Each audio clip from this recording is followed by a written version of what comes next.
It's all about Nelson today. Incredible range of material on today's episode. We've got naval battles. We've got a comic journey across Europe. We've got romantic agony.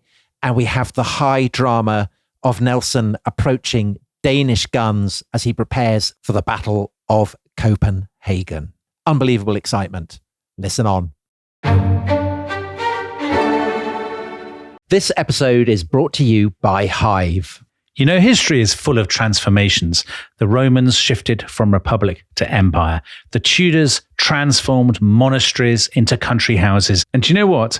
Hive has had one of its own. Everybody knows Hive for smart thermostats, but now they've evolved into something much greater. Solar panels that help you to power your home with clean energy. Heat pumps that pull warmth from thin air. EV chargers that charge your car while you're asleep. All managed through a single app. This is all about giving people the power to transform their homes. From waste to efficiency. From dependence to control.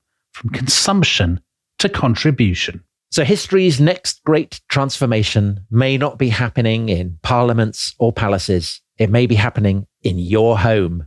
A quiet revolution, minus guillotines. Hive. Know your power. Visit hivehome.com to find out more. Subject to survey and suitability. Hive app compatible with selected heat pumps.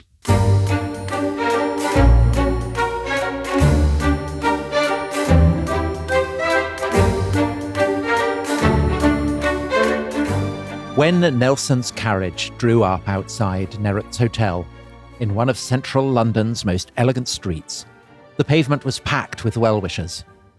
He was dressed in full uniform with 3 stars on his breast and 2 gold medals, reported the Naval Chronicle, and was welcomed by repeated huzzas from the crowd, which he returned with a low bow. He looked extremely well, but in person very thin. In the hotel lobby, Fanny and Edmund were waiting, nervously wringing their hands. When they saw him, relief and joy flashed across their faces. Then, 2 more figures came in behind him. An older man, long-faced and beaky-nosed, and a younger woman, with an enormous mass of chestnut hair, and almost bursting out of her dress. And although Fanny tried to smile, it was as if somebody had snuffed out all the lights. So that, of course, is from Adventures in Time, Nelson, Hero of the Seas, by our very own Dominic Sandbrook, out in paperback today. And it gives you a sense of the incredible stylistic range of this book. In the previous one, we had some vivid and highly original travel writing. Naples as a city of contrasts. And now, with this scene, we are launched into something redolent of kind of, some might say melodrama, others more kindly might say reminiscent of Jane Austen, perhaps. So the scene, it's on the 8th of November, 1800. Nelson has been away for more than 2 years from his wife, Fanny, and his father, the vicar, Edmund Nelson. And they realize, to their horror, that he has brought with him to their meeting his mistress, Emma Hamilton, who is pregnant by Nelson, so hence Dominic's very diplomatic description of her bursting out of her dress, and her husband, Sir William, her elderly husband, Sir William. And, you know, this is either the rankest melodrama or reminiscent of Mansfield Park. Take your pick, but it's high, high drama, isn't it, Dominic? It is indeed, Tom. We should be getting into more soap opera style shenanigans later in this episode. But maybe first we should remind ourselves where we've got to. So this is the first time Nelson has been in England since April 1798. Listeners will recall that he chased Napoleon's fleet across the Mediterranean, destroyed them at the Battle of the Nile, then went north to Naples and was embroiled in the poisonous politics of the Kingdom of the Two Sicilies. And there he slightly let himself down, I think we agreed, by shooting. Yeah. Shooting prisoners that he said he wouldn't shoot. And then he started, or about the same time, he started an affair with the wife of the British minister in Naples, Emma Hamilton, who we met earlier on. So shall we pick up the story in the late summer of 1799? Let's. So this republic that was set up in Naples, the Parthenopean Republic, has been crushed. King Ferdinand, an oath. Queen Maria Carolina, you ventriloquized her as Bill Sykes. They are back on their thrones. Nelson is the temporary commander-in-chief in the Mediterranean, but he's keeping the seat warm until casting agent's favourite Scotsman, Admiral Lord Keith, returns from leave. He is very much not a man who would look favourably on a former prostitute doing attitudes. Correct. So the priority really is the Admiralty want to retake Malta, where there is a French garrison, because, of course, Napoleon took Malta on his way to Egypt. And historians disagree about this. And indeed, Nelson's own contemporaries disagreed about it, whether Nelson's heart was really in retaking Malta or whether he was distracted. I'm sure we will come to this later on. He has based himself not in Naples, but back in Palermo, where he is joined with the Hamiltons. And again, there are criticisms at the time, aren't there, that he has perhaps lost sight of his duty and that he prefers to moon around with Emma in Palermo than going off and attacking Naples. But Tom, you think that's a little bit harsh? I do, because the pitch is that Nelson is Antony frolicking with Cleopatra in the flesh pots of Alexandria. That's the parallel that people endlessly draw. But the thing is, Palermo is not at all a mad base from which to prosecute what Nelson, as acting commander-in-chief in the Mediterranean, sees as his responsibilities, which are chiefly to keep an eye on the endangered kingdom of Naples, and if possible, to roll the French backwards up through Italy. And secondly, to maintain and coordinate the blockade of Malta, because the fall of Malta will give Britain an absolute strategic naval prize. And the thing is that although Britain is funding some of the blockade, the other key person who is contributing towards this blockade is Ferdinand. And the reason he's doing that is because he basically thinks that he's going to end up with Malta. I mean, whether he does, we will see. But I think that there are lots of people who don't understand what Nelson is facing at this time, the threads that he's holding in his hand. And so they assume, well, the only reason he could possibly have for lying in Palermo is because he's... Canoodling is the word. Yes. But, I mean, both of those things can be true at once, can't they? Because it's possible that the word good grounds to be in Palermo, and yet at the same time, there's undoubtedly an awful lot of canoodling. Even Nelson's, probably one of his most admiring biographers, John Sugden, has this stuff he describes as a repugnant cell of self-congratulation, flattery and manipulation in the court in Palermo. And he talks about the intoxicating sultriness about the Palazzo Palagonia, fatally attractive like a delicious sin. Now, a lot of this, you could say, is artistic projection. And a lot of this is describing the court rather than Nelson himself. But there is a sense at the time among some of Nelson's comrades that he has succumbed to the allure. And this is the only time in his career when people make that claim, right? They never make it at any other point. That he's succumbed to the allure of the exoticism and the sensuality and all of this. I think that this is a tradition that goes back. Obviously, people are saying this at the time. It feeds into biographies of Nelson throughout the 19th and 20th century, who are generally written by kind of bluff naval types.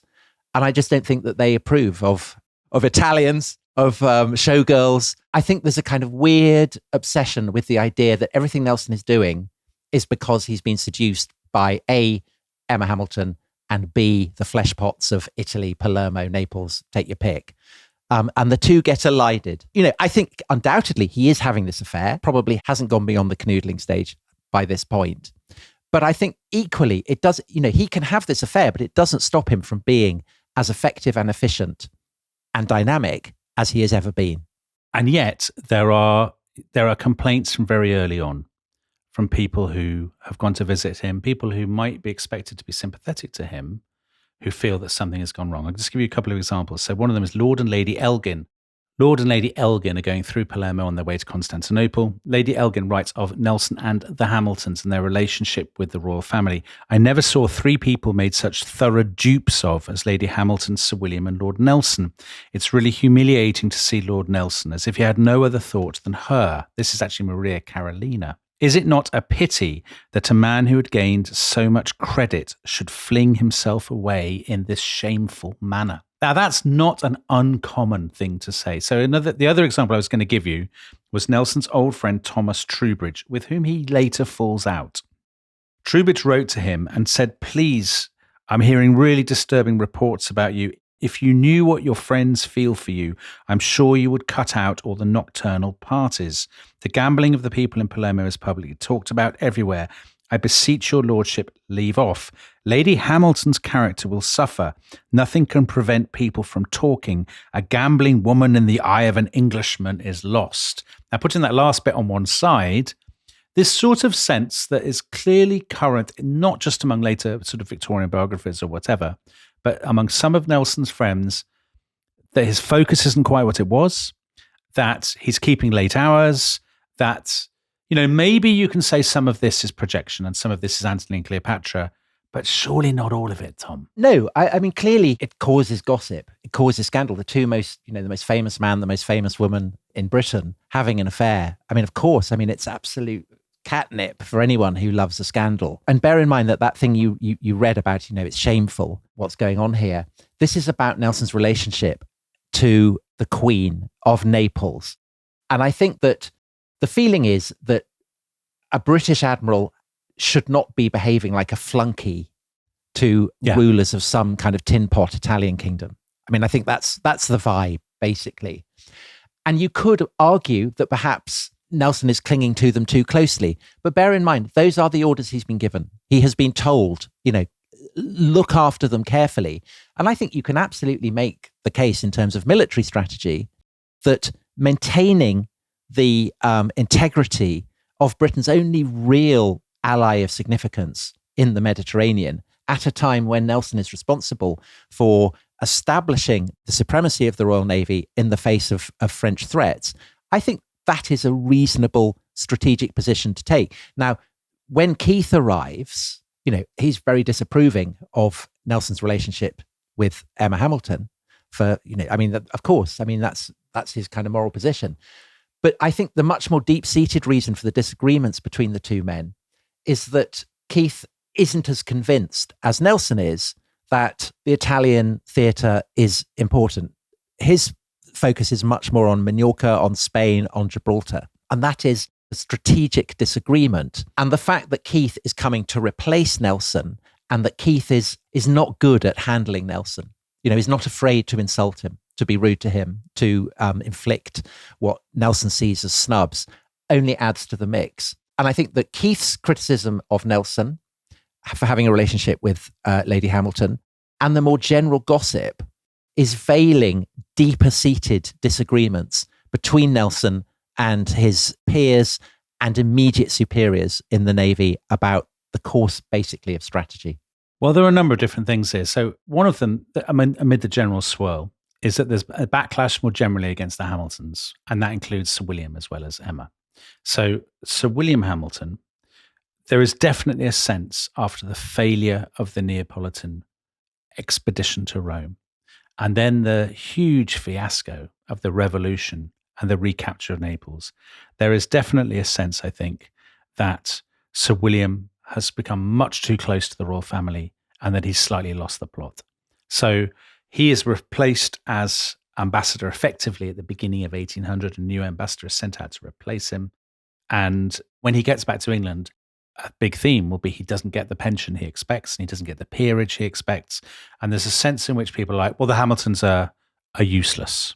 I hear what you're saying, but from Lord Keith's perspective, he would say, I have this subordinate who is behaving like a diva, who does not follow my orders, who is now thinks himself above the chain of command, the code of behavior that governs the Royal Navy, because yes, he's a great star and all the rest of it, but he is sometimes flagrantly disobeying my orders when I tell him, go here. Nelson has always done that. I mean, that's his modus operandi. That's fine, but that's very annoying if you're his commanding officer. Of course it is. But I think Keith's style of leadership is completely antithetical to the Nelson touch.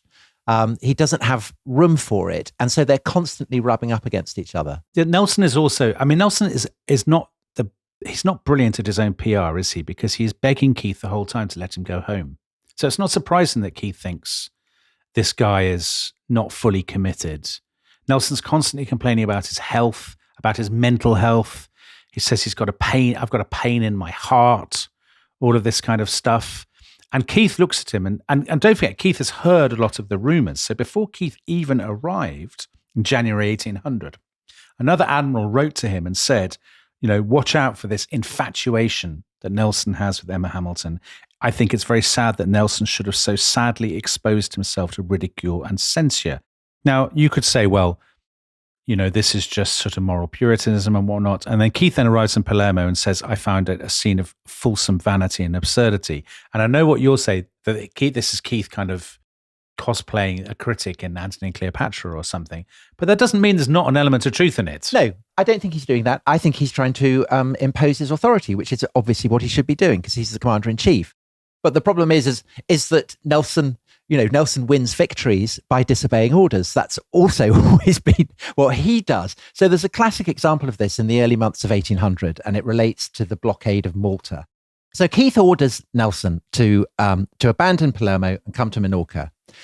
Nelson predictably ignores this. He sails out, and on the 18th of February, he wins the single most decisive engagement of the entire blockade of Malta, which is the key strategic objective for Britain.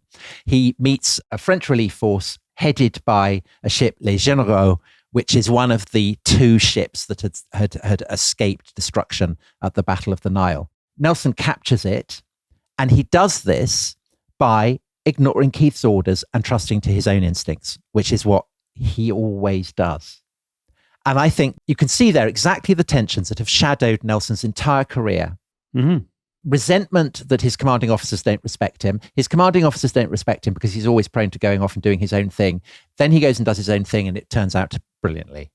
And this is a kind of an abiding theme. So he falls out, for instance, also with Sir John Jervis, his great patron, the Earl of St. Vincent, who likewise thinks he's insufferable. Yeah, but that doesn't mean that they're all wrong and Nelson is always right. Lord Keith is trying to put the interests of the entire operation, the Royal Navy, first.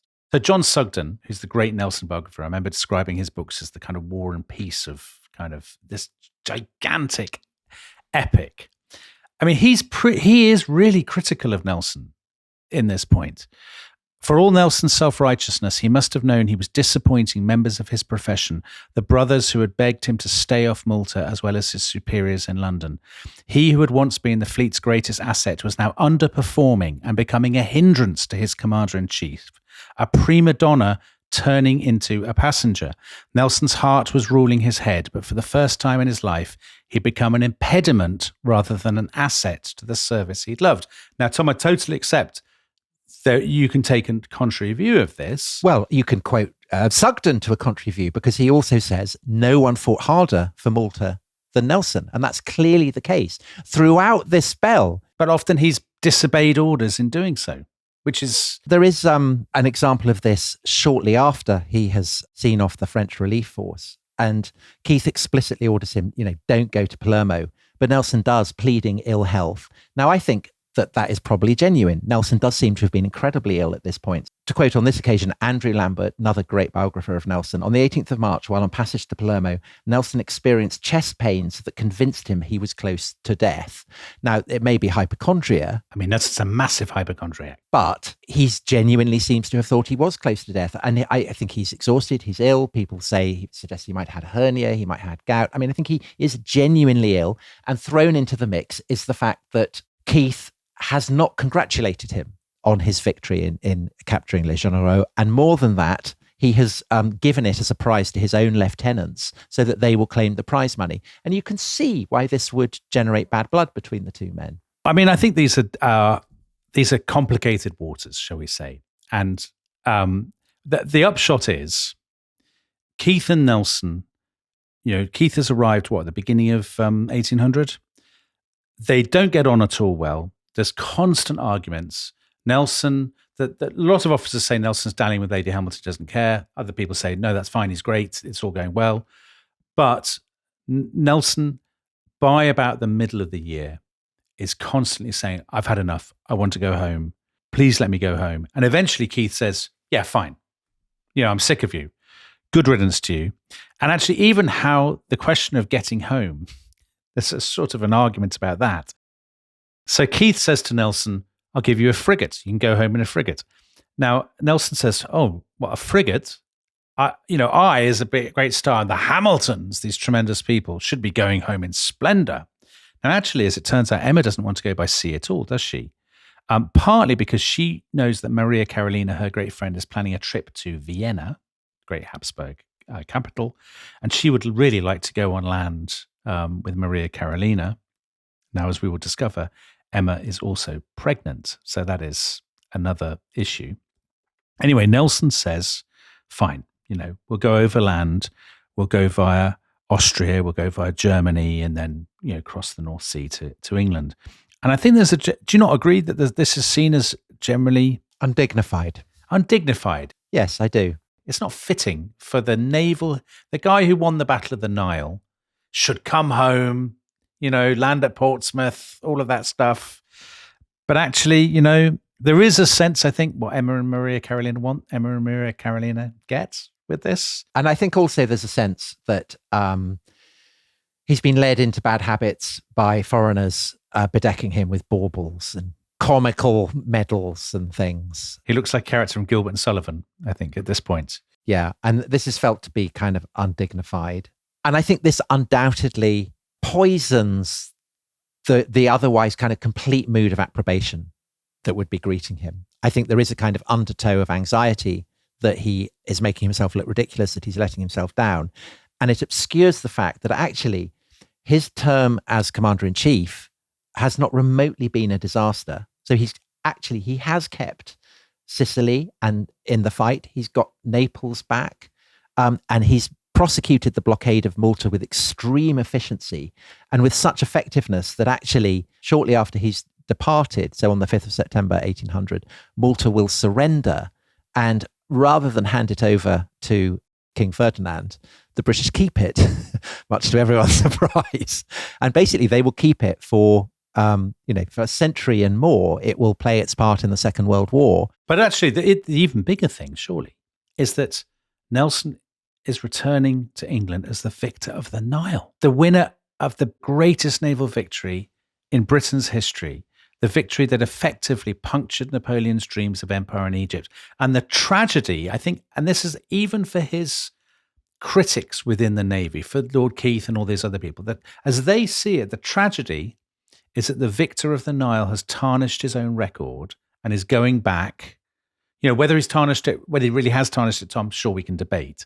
But the sadness is that he's not going back as the victor of the Nile. He's going back as a scandal-plagued, controversy-haunted figure. From Nelson's point of view, there is positive to traveling overland, which is that obviously he will have to go via Austria and other parts of Germany that are allied to Britain, all of whom are very excited by his achievement in defeating the French at the Battle of the Nile. And so yet again, it promises opportunities for being praised by foreigners, which I think by this point Nelson's very keen on. By the time they get to, we don't need to go through every single place they stopped at, but they go through Italy, Tuscany, they end up in Austria and Vienna. He goes to the theatre, he has his portrait painted, he meets Joseph Haydn, who names a mass after him. He's a big celebrity, and everyone's very excited, and they're wearing kind of Nelson fashions and stuff like that, aren't they? And Emma Hamilton fashions as well. So she too is a big star. Women in Vienna are copying her look as well. They are being treated as stars, and I think both of them absolutely adore it. I mean, I worked out how much this trip cost them. This trip cost them £3,000. And if you compare that in income terms, that's about £5 million today. That's a very expensive trip. And that's money that they don't really have. So there's that issue. Second issue, Emma heavily pregnant, as you mentioned, and people are already gossiping that Nelson may be the father. He is the father. their child was conceived while they were cruising, I think, off Malta in the Mediterranean. And I think it's in Vienna. You get the sense it's in Vienna that he first notices Nelson is not a man who enjoys being laughed at. And it's clear that it's about now that people do start to laugh at him. There were reports of him at balls, at banquets and things. Emma's chattering away as she always does. And he's standing there sort of silent. And I think I have a sort of sense of him, glancing over his shoulder, noticing people laughing behind their hands. And he doesn't like it. Well, I think also particularly in Vienna, he's meeting with very high-born British aristocrats who, of course, are contemptuous of Emma, basically for being a barmaid. Nelson has his friend Lord Minto who's there, who says, unbelievably coarse, appalling, vulgar woman. Yes. And while Emma was in Italy, her Lancastrian accent had no cut through with the Italians. I mean, it meant nothing to them. But now he's being reintegrated into high society, English high society. All those reserves of snobbery are kind of waiting to come out again. Well, the issue of manners and showiness starts to become a real issue the further north they go. So, for example, when they get to Prague or to Dresden, there are British visitors, British aristocrats or diplomats, who then start writing back to London saying, God, they're absolutely ghastly. So here's an example. Lady Hamilton declared she was passionately fond of champagne, took such a portion of it as astonished me. Lord Nelson was not behindhand, calling more vociferously than usual for songs in his own praise. Now that to me does actually ring true, because Nelson does like a lot of praise. And Lady Hamilton, you feel, is not a woman who's going to stop drinking champagne just because she's pregnant, we'll say. Right, exactly. And I think, even now in England, there is a sense that you shouldn't be the first to call for a song in your own praise. Tom, if you did that at a Rest His History dinner, I would be... Dominic, I would never do that. The one thing actually this podcast is not known for is self-congratulation. People often criticize us for too much humility. I think on this one level, we have behaved better than Nelson. However, we must always bear in mind that he did defeat the French at the Battle of the Nile. And he did secure Malta for the Royal Navy. So you're desperate to hammer home this Malta point, aren't you? I can tell. Well, it's so important and it's overlooked. Anyway, they travel through Europe, they get to Germany and they catch a boat back to Yarmouth. It's a packet boat. It's not, a great ship of the Royal Navy. However, when Nelson lands, doesn't matter. He's greeted, the returning hero, right? Yes, there are huge crowds. It's brilliant. But at the back of his mind, surely, he's got his heavily pregnant mistress and her elderly husband. And that's a slightly odd ménage with which to return to. Just to explain for people who aren't familiar with the geography of East Anglia, Yarmouth is the nearest port to the vicarage where both Fanny and Nelson's father are waiting for him. Or are they, Dominic? Because there's kind of a mix-up, isn't there? There's a massive mix-up, because actually Fanny has also got him a country house called Roundwood, which is in Suffolk, which she's been preparing. They never live at it, as it turns out. And there's a great confusion. Are they going to meet there? Are they going to meet in London? Fanny's down in London. Nelson goes to the house. There's nobody there. He's very offended. You can imagine Nelson. He's used to flattery. He's used to being the center of attention. He arrives at the house and there's no one there to greet him. Anyway, Fanny has been waiting all this time. And to remind people about Fanny, Fanny is very shy, kind of quiet. If you had to criticize Fanny, which I hate to do, but I will force myself, for the good of the podcast, she's perhaps a little bit boring. He married her in the Caribbean. They came home to England. He nursed her when he was injured. She's become a second daughter to his father. And Fanny has become increasingly anxious in recent months. Nelson's letters have A, started to dry up, but B, when they do come, they are very short and they are very cold. And she says to her friends, I'm actually quite worried about these Hamiltons. There's a clear sense of kind of growing dread in Fanny's mind about the influence of the Hamiltons. Now, we're not going to degenerate into Team Emma and Team Fanny, are we, Tom? I hope. I mentioned Mansfield Park at the start of this episode, Jane Austen's novel. Jane Austen, of course, had a brother who served in the Royal Navy, kept very abreast of Nelsoniana. And I've always wondered whether Fanny Price in Mansfield Park, who is the slightly mousy, slightly, the poor relation, not showy at all. And she's counterpointed to a much more glamorous woman in the form of Mary Crawford. And I've always wondered, there's a little hint there, perhaps, of the dynamic between Fanny, Nelson's wife, and Emma, Nelson's mistress. Well, it feels like a very Jane Austen dynamic generally, doesn't it? The two women, the one who is kind of quieter and more retiring, the one who is louder and, is a little bit more Emma Woodville or whatever. Yeah, Emma, again, yeah. Yeah. Anyway, finally they all meet up, the scene you described at the beginning. So little of this is private because even at that first meeting, there are loads of well-wishers there. There are great crowds outside. It's actually almost impossible for Fanny and Horatio to find a moment to talk together, just the two of them, because he's got his father there, because the Hamiltons are there. Nelson, when he arrives in London, he's so famous at this point. There's Nelson crockery, there are Nelson hats, there's Nelson earrings, there's Nelson prints. He can't walk down the street without people mobbing him. And of course he doesn't want to because he's wearing his full dress uniform. He's courting. Oh, I hate the way I keep being noticed. Exactly. Because he's a big star and because he's Britain's great military asset, he's politically important now in a way that he wasn't before. So he gets to meet the Prime Minister, William Pitt, and the guy who's going to become Prime Minister, Henry Addington. My sense of it at this point is Nelson's greeting the crowds and he's greeting politicians, but hanging over him the whole time is this hideous dilemma, this issue of the mistress and the wife, and the fact that they're all together. I mean, that's what's so strange about it, isn't it? Yeah, and the agony of it for Nelson, I mean, setting Fanny aside, is that he knows his responsibility and his duty. He should clearly, stay true to his wedding vows, but he feels such a passion for Emma. And so he's torn in two, and it's a nightmare situation for him.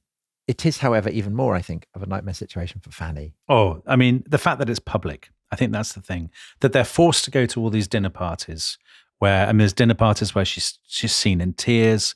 There's this awful story about going to see a musical at the Drury Lane Theatre, Tom, where we've performed. And she faints halfway through and had to be carried out. And people said afterwards, the line at which she fainted was an exchange about an injured woman's fury. This sort of idea that, and the sense I think that Fanny clearly has, a very retiring person, that everybody is staring at her and laughing at her. And that all the time, of course, Nelson is treating her more and more coldly because he's resentful of the whole situation. And he's not a naturally cruel man, so he then feels bad about it. And because he feels bad about it, he blames Fanny. And so it's a kind of vicious cycle. It's a classic pattern. And of course, this is setting up for the time of year where families love to get together and have massive rows, which is Christmas. And Nelson hasn't spent Christmas with Fanny, with his father, for 3 years now? But 20th of December comes and he tells Fanny, I'm not having Christmas with you. Do you know where he's off to? He's off to Wiltshire and the Salisbury area. It's great to have Wiltshire and the Salisbury area back on the show, isn't it? It is. So he goes off to Salisbury with the Hamiltons and he gets given the freedom of the city of Salisbury. So that reflects very well on Salisbury. And then he goes off to a place where I once took 5 wickets, Fonthill, where William Beckford, who is going to be exposed as the Jeffrey Epstein of the Regency period, he's a very, very sinister figure who will end up going into exile in Portugal. But at this point, he's used all the money he's made from sugar, so exploiting slaves in the Caribbean, to build this enormous folly, Fonthill Abbey. And he lays on an absolute extravaganza for Nelson and the Hamiltons. And it's a very, very spectacular Christmas. And it's very, very not Fanny. It's very Peter the Great, isn't it? There's a lot of dwarves. There's people with torches. There's sort of strange scenes and sort of Emma does her attitudes. She is 8 months pregnant. She does Agrippina bringing the ashes of Germanicus. So tremendous scenes. Now you can imagine where's Fanny? I mean, she's sort of hanging around with Edmund at age 78 at Christmas, really miserable Christmas, knowing that Nelson is away sort of with the Hamiltons at this party. And I think there's this sort of sense that the end is coming. And then the denouement comes. So on the 9th of January, Fanny and Nelson agreed to sell this house called Roundwood that they'd never actually lived in.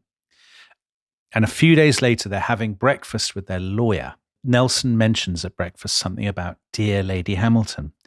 And it's clear that basically for the only time in her life, something snapped in Fanny. And she said, It's like the sort of the mouse that roared. She said, I'm sick of hearing of dear Lady Hamilton, and I'm resolved you shall give up either her or me. This is the lawyer reporting this. And Nelson stared at her very coldly, and he said, take care, Fanny, what you say. I love you sincerely, but I cannot forget my obligations to Lady Hamilton, or speak of her otherwise than with affection or admiration. And Fanny at that just gets up and walks out of the room. At that point, they'd been married for 15 years, and probably neither of them really knew it, but that was the end of their life together. So incredible kind of emotional storms raging there. But Dominic, out across the continent of Europe, storm clouds are gathering, and these are, of course, the storm clouds of war. And they are gathering in particular over the freezing waters of the Baltic. So after the break, we will join Nelson as he turns his back on all the emotional complications of his relationship with Fanny and with Emma, and sails east towards Denmark and the Battle of Copenhagen. This episode is brought to you by Vanguard. Now, thrillingly, this name, Vanguard, was inspired by HMS Vanguard, the flagship of none other than Admiral Nelson. He pursues the French to Aboukir Bay on the shores of Egypt for the Battle of the Nile and saved the world from Napoleon, really. So great scenes. So tremendous record there from Vanguard, a ship that certainly saw no lack of action. Yes. Now, speaking of action, if you want to put your financial plans into action, but you've been putting off sorting out your ISA, or if you're new to investing and you don't know where to start, Vanguard offers a range of ISA options, including their managed ISA, which could be a great fit. So essentially, it's a stocks and shares ISA, but it is managed by the experts of Vanguard. They'll help you to work out your risk appetite, match you to an investment plan that is right for you, and then they will do the rest. Search Vanguard to find out more. When investing, your capital is at risk. Tax rules apply.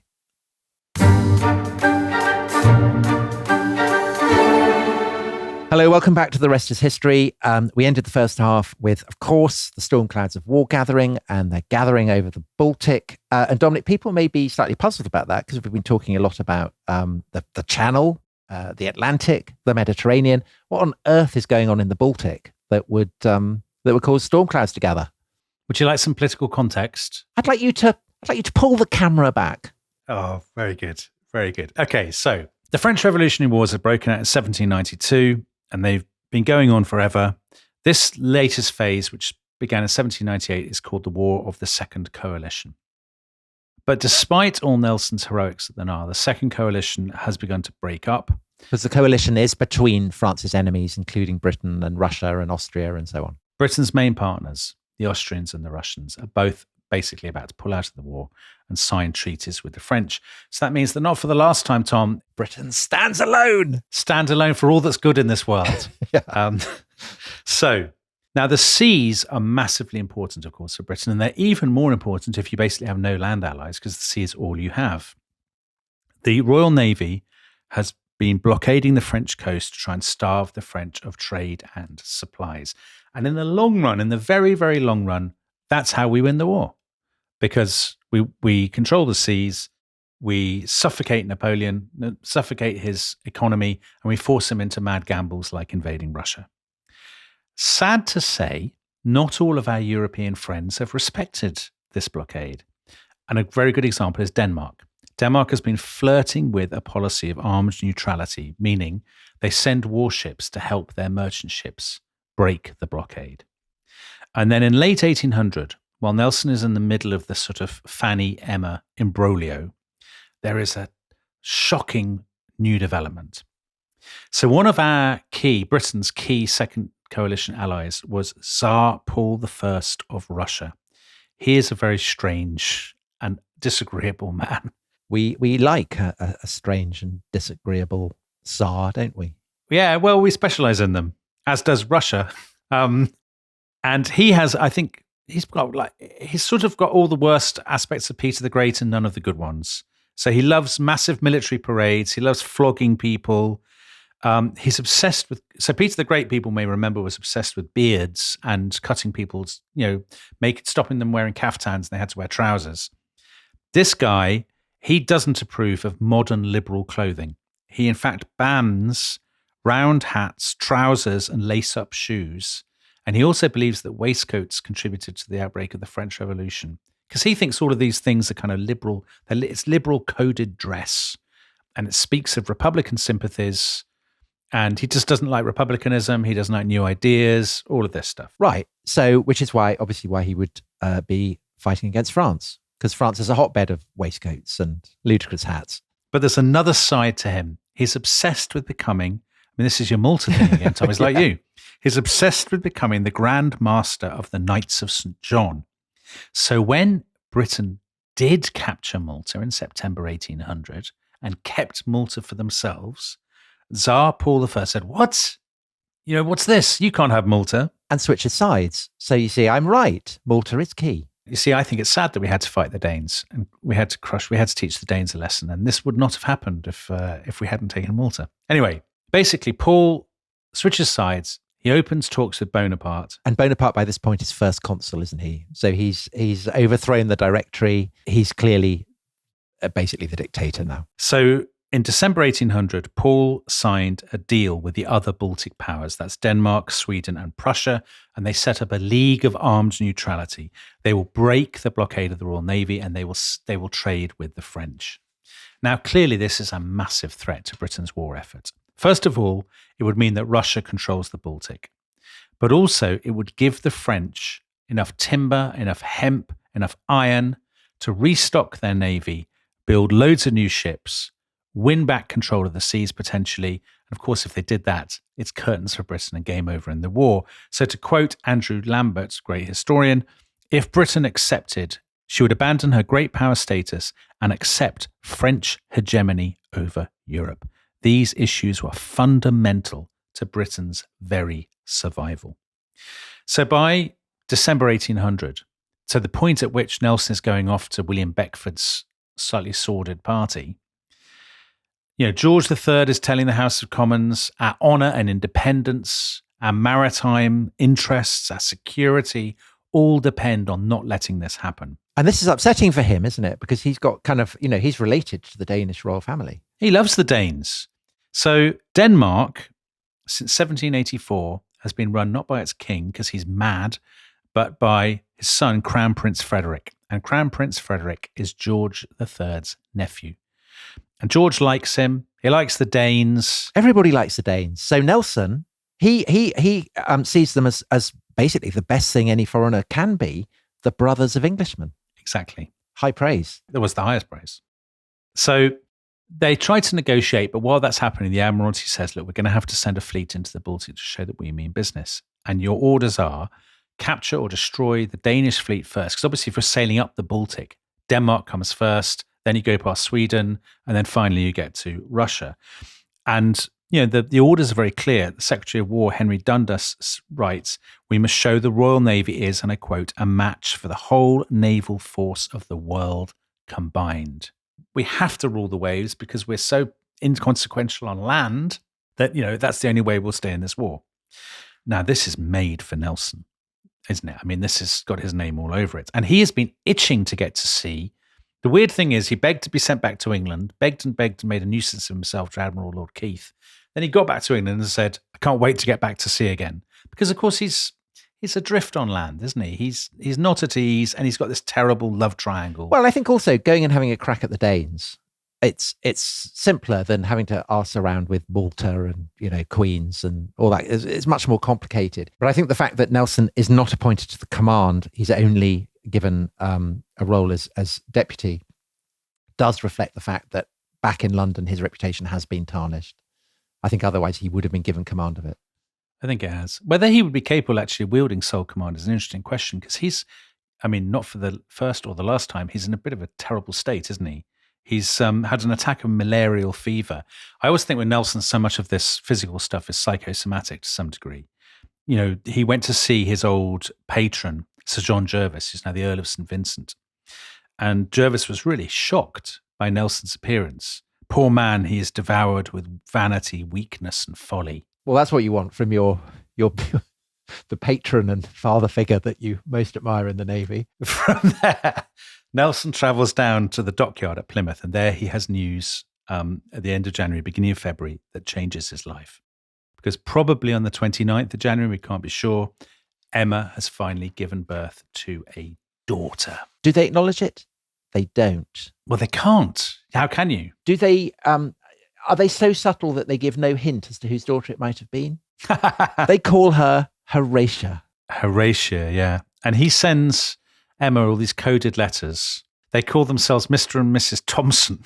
And this is the best thing. Nelson wrote to her and he said, I think, it would be really nice if you, when you do the birth certificates, the name of the parents should be Johem and Marata Etnorb. Etnorb Bronte. This is a quote. If you read the surname backwards and take the letters of the other names, it gives the names of Horatio and Emma Bronte. This is him showing off about his dukedom. And that's classic Nelson. It's the sort of, he thinks he's being really subtle, but he obviously is just, it's laughable. But he's also boasting. Yeah, he wants to draw attention to it. Yeah. So for the time being, this little girl is given to a woman called Mrs. Gibson. And Mrs. Gibson basically acts as her guardian, doesn't she? And obviously this massively intensifies the bond between Nelson and Emma because Fanny hadn't been able to give him a child and Nelson loves children. So he'd be very besotted with Horatia. Completely. And actually, I think it's the fact that he's had the child and he can't see her contributes to his misery because in these are some of the lowest weeks of his life. He's stuck in this new ship, the St. George in Torbay. The weather at the beginning of 1801 is absolutely terrible. It's kind of howling gales, driving rain, there's snowstorms and stuff. He's in this cabin on his own. He's really low. The newspapers are full of kind of gossip about him. There are cartoons that basically show Emma drinking gin. Massively Pregnant. So there's a famous one of Emma as Dido, the Queen of Carthage, who gets abandoned by Aeneas, who sails off. And it's grotesquely unfair, and of course is very much drawing attention to the fact that she's pregnant, and so everybody knows what's going on. She's very large in these cartoons, and Sir William Hamilton often pops up in them, doesn't he? Looking very beaky and weedy in the background, wizened, yeah, and so very, very pervy. Now, the other thing about Nelson that is actually, I do find this both sad and comical, is he's absolutely tormented by jealousy. So a terrible development. A few days after Horatia's birth, Emma writes to him and says, I'm going to have dinner with the Prince of Wales, the future George IV. And Nelson, this is the worst news he's ever heard. Because the Prince Regent's a massive lech, isn't he? Yeah, he really is a terrible man, the Prince Regent. And Nelson writes back, he says, I know his aim is to have you for a mistress. The thought so agitates me that I cannot write. I'm in tears. I cannot bear it. And there is so much like this, isn't there? He just goes on and on and on like this. This podcast could go on for hours. They're comical, actually. Do not let him touch you nor sit next to you. If he comes, get up. God strike him blind if he looks at you. And then this is so Nelsonian. They then lurch from this into mad self-pity. Oh God, that I was dead. Oh God, why do I live? But the brilliant thing is that he's having to do the same with Emma because Emma's massively jealous of him. So I think he goes to Portsmouth and he's had to swear to Emma that he will spend no time with other women. And of course he finds that he does. And so he writes back and confesses. So he describes one woman as dressed old ewe lamb fashion, so mutton dressed as lamb. Another looks like a cook maid. Another likes a drop. Another is 55, deaf and pitted with smallpox. Oh, such gallantry. Yeah, exactly. And kind of mutual jealousy, again, seems to be kind of part of the rocket fuel of the relationship. Yeah, I think so. This is sort of a possessiveness and a paranoia combined. Now, meanwhile, what's happened to Fanny? Well, Fanny has not given up hope entirely. That's the sad thing. So she's heard from her son, Josiah, listeners may remember, saving Nelson's life in the attack on Tenerife when he lost his arm. Anyway, she's heard from Josiah that Nelson's eye infection has come back. And Fanny writes and she says, I'd like to come and I'll be your affectionate nurse and look after you. And Nelson replies, you said Nelson behaves quite cruelly. I think this is very cruel, actually, from Nelson. He replies to her with an extraordinarily savage letter at the end of February. He says, I'm going to pay you an allowance of £400 a quarter. And that is it. And I'm going to cut you off from this point onwards. I only wish people would never mention my name to you. I want neither nursing nor attention. Had you come here, I should not have gone on shore, nor would you have come afloat. Even if you'd come, I wouldn't even see you. I don't want to think about you anymore. I just want you out of my life. So you talked about Nelson being cruel. Emma also, by this point, is behaving abominably to Fanny, kind of turning Nelson's family against her, calling her names, kind of gossiping about her behind her back. And I think both of them have kind of been driven mad by their mutual passion, but also by the social pressure that it has put both of them under. And I think this is the kind of the lowest point in their mutual story. They behave so badly to her. I completely agree with you, Tom. This is, up to this point, Emma Hamilton, deep down, I'm going to confess, and I hope the listeners will not judge me for this, I find her quite annoying. But this is the one point where I think she's genuinely vicious. Fanny is a beaten woman. Well, so Nelson has this awful phrase. It is very easy to find a stick if you are inclined to beat your dog. Yeah, I mean, that's hard to defend. That's very hard to defend, I think. Now, I think in Nelson's case, I'm not saying this makes him better than Emma, by the way, but I think in Nelson's case, this is clearly driven, do you not think, by guilt? He hates feeling bad about himself. He's been brought up by a vicar in a vicarage. He's been told how to behave, and he knows he's letting his father and his moral code down. There's a slight sense of viciousness and anger to the way he treats Fanny, because he feels that she has driven him to behave badly, and he doesn't like it. But what's interesting is he doesn't blame Emma for this. I mean, he could easily have done that, but actually it seems to have forced them into an even greater kind of codependency, although it does not in any way inhibit his capacity to feel jealous, as we all see. Yeah, exactly. And now I think one other aspect, actually, I mean, we could get bogged down in this. So one thing that is worth people remembering is Emma and Nelson can move on from this. They can still have the relationship. And the sad thing for Fanny is she can't ever move on, and she never, ever does, because an abandoned wife can't take on a new partner. So she's effectively condemned to live as a kind of widow, as I think John Sugden says, an object of pity and innuendo for the remainder of her days. And that is a really sad story. I mean, I suppose I'd say the one advantage she has over Emma is that, we talked about Nelson making a financial settlement on her. She will get his pension in due course when he dies. She's the one who will receive his prize money and so forth. And this, as we will see, for Emma is going to be a catastrophe, because she does lack. I mean, Emma gets Nelson, but she doesn't get the financial stability that Nelson gives to Fanny. And that's quite a Jane Austen perspective on things. It is. Yeah, it is. All right. That's the end of that. A very sad story. Let's get back to the action. The 5th of March, after Nelson has written his final sort of letter of dismissal to Fanny, he goes off to Yarmouth, which is on the Norfolk coast on the east of England. And there, Admiral Hyde Parker's fleet is waiting. Nelson cannot wait to get into action, to leave all this emotional drama behind. But in a sort of weird mirror image of what's been going on, Admiral Parker has an interesting love life of his own. He is 61 years old. He's a very kind of cautious, pedantic, meticulous admiral.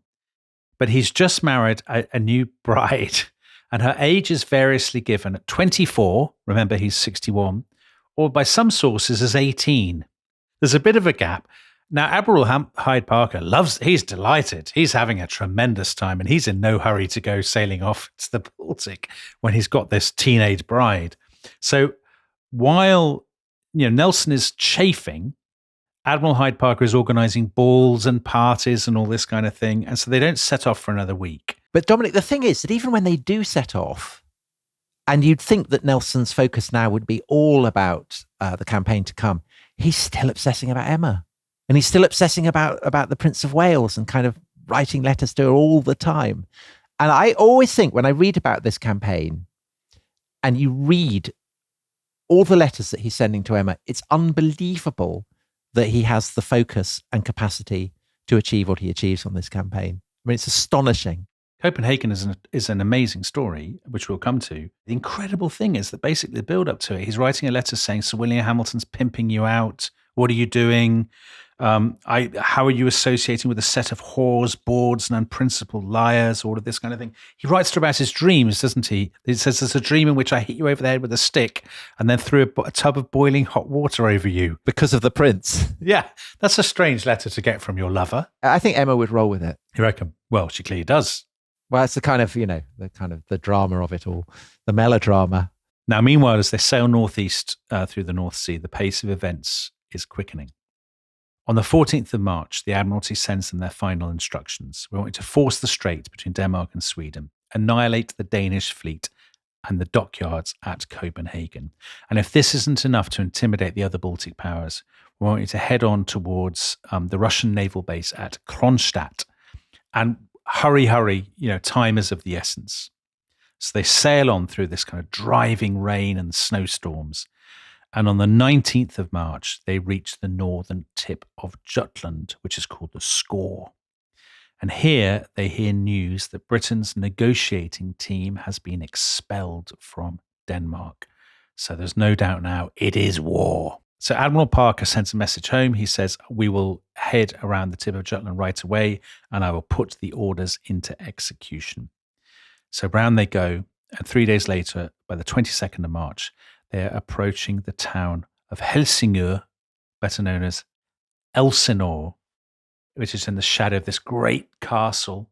One of the best gift shops I've ever been to in a castle. It's a brilliant castle and a great gift shop. And of course, this is famous in England as the setting for Shakespeare's play Hamlet. And the salient thing about Hamlet, Dominic, is that he delays. And is there anyone in this story who delays, much to the impatience of Nelson? That's a very nice Shakespearean segue. I applaud that. That's top quality podcasting. Because right here, Admiral Parker stops. He hesitates. Now, the wind is with them. So why has he stopped? The answer is he's received terrifying new intelligence about the Danish defences. Copenhagen is already going to be a very tough nut to crack. The water is very shallow. And to get in, an attacking fleet, to get into the harbour, will have to go around this great shoal or sandbank called the Middle Ground. But Parker hears that the harbour entrance is guarded by these huge citadel batteries. There's 2 enormous forts that are built on wooden piles above the sea. They've got 100 guns each. And the Danes have lined the inner channel because they know the British are coming with warships and hulks and floating sort of gun platforms, which means that basically as you sail into the harbour, there's a wall of guns pointing right at you. I mean, to sail into that would be madness. It would effectively be suicide. What lunatic would conceive of doing that? Exactly. Who indeed? Parker thinks, no, just stop. And Nelson can't believe it. And for 2 days, he smoulders in his cabin aboard the St. George, his ship. And he's still writing letters to Emma? Yeah, exactly. He's thinking about the Prince of Wales and thinking about throwing boiling water over people's heads and stuff. And then he writes Parker this extraordinary letter. He says, don't worry about the defences.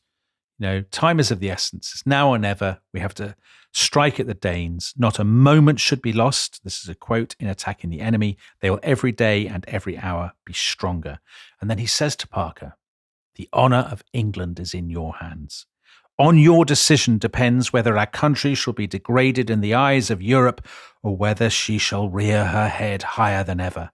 Never did our country depend so much on the success of any fleet as on this. And he sends the letter across to Parker's flagship, and he waits and waits for the reply. And finally it comes. And Parker says, very well, we will attack. But you, Horatio Nelson, will lead that assault personally. Dominic, we're not going to stop now, are we? We are, Tom. That's the nature of podcasting. Unbelievable. Britain's survival is at stake. The Danish guns are bristling. Nelson's preparing to go into the strait. Oh, such excitement. And if you are a clubber member of The Rest is History, then of course you can hear that episode right now, as well as the next 4 episodes in this series. And if you are not a club member, but you would like to become one, then you can go to therestishistory.com and sign up there. Unbelievable excitement. The Battle of Copenhagen is ready to begin. We will see you next time. Goodbye. Bye-bye.